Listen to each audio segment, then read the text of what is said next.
So let's continue where we left off. Who were the dancing Israelis? What happened afterwards? Because they call it, even today, they still say 9/11 conspiracy theories. But is it really a conspiracy theory? I think that entire accusation is ridiculous. First of all, a theory is not a hypothesis. A theory is something that you can back up with evidence, factual evidence. Whereas a hypothesis is something that, more to your imagination. But let's pay attention. The men say there was an innocent explanation for what was found in the van and their behaviour on 9/11. They were, they say, simply on a working holiday. We heard in the news that one of the plane was crashing down the building, and we thought it was an accident at the beginning. So we went up to the roof of Urban Moving, and we saw the building burning. There is a better view from a building in Jersey that is up a hill, a straight line to the World Trade Center. We decided to go up there. It's like 2-3 minutes from the office. Stand over there and take some pictures. Everyone wants a picture like this in his camera. FBI reports confirmed that the men were not taking somber pictures of a horrific event. When their 76 pictures were developed, they revealed the men had indeed been celebrating, smiling, hugging each other, and high-fiving. One of the pictures even featured Sivan Kurzberg holding a lighter up, with the burning tower in the background. And these were no ordinary tourists. Oded Elner had $4,700 stuffed into his sock. They lied to the police about where they had been that morning. They were carrying plane tickets for immediate departure to different places around the globe. The FBI confirmed that 2 of the men had ties to Israeli intelligence and came to suspect that they had indeed been on a mission for the Mossad. And of course, after returning to Israel, Elner claimed on national Israeli TV that they had been sent there to document the event.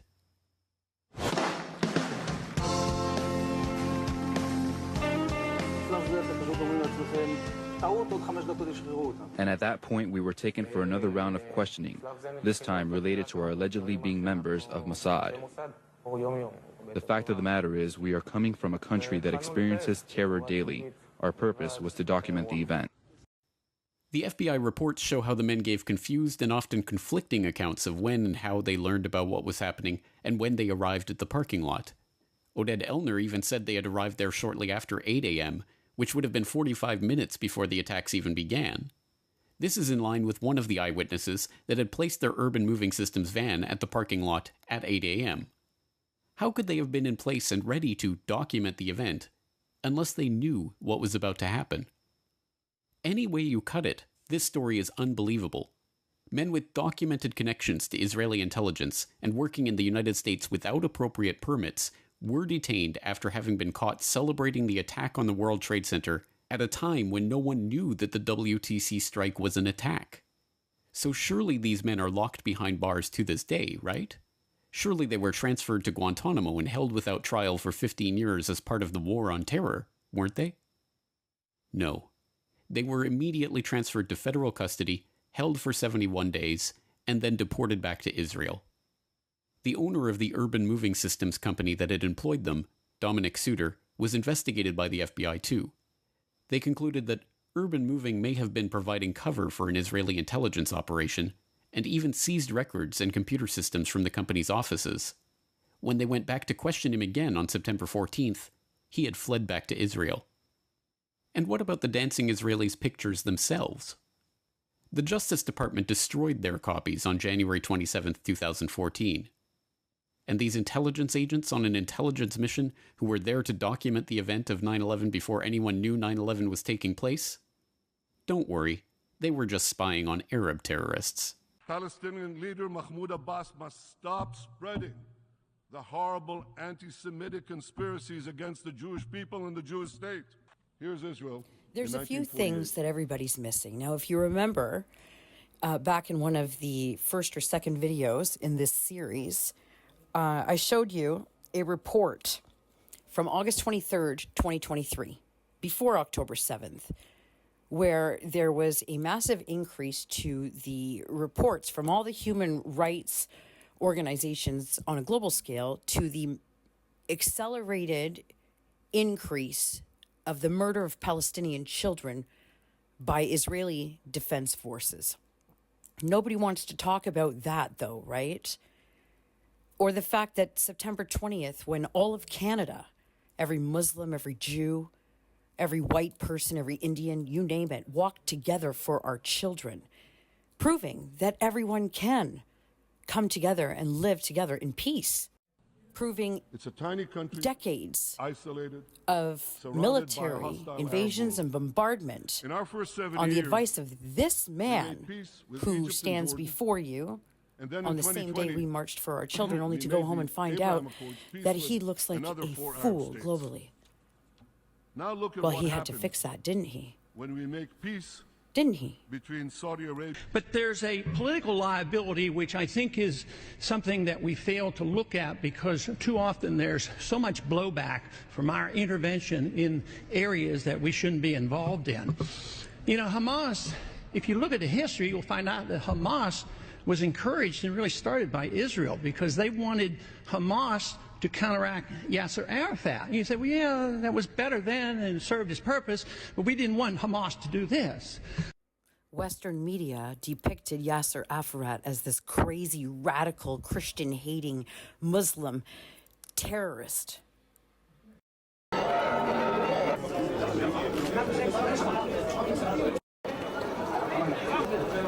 This is a part of my life as a Muslim, as a Christian.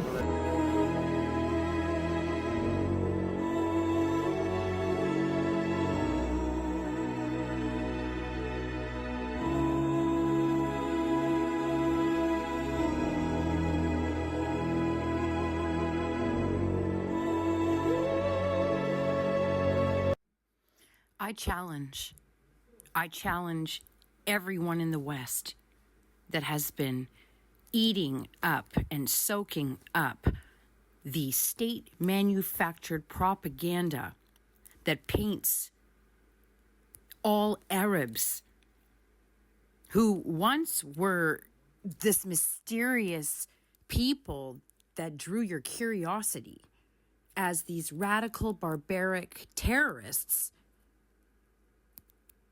I challenge you to go to the Middle East today, tomorrow. Go. See for yourself. You're going to be shocked. You're going to be very shocked.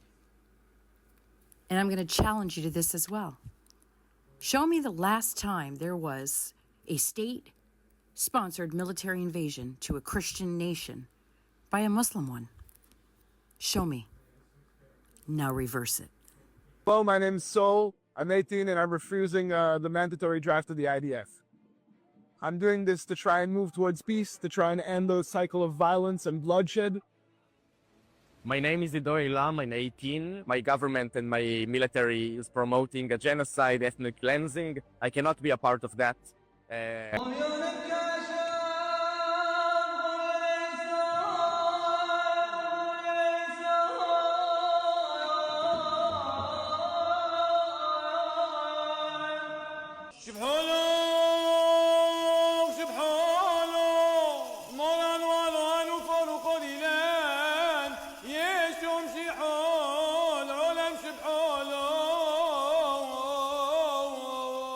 Watch this! Christian priest was saying Al-Fatiha. No way! I'm surprised.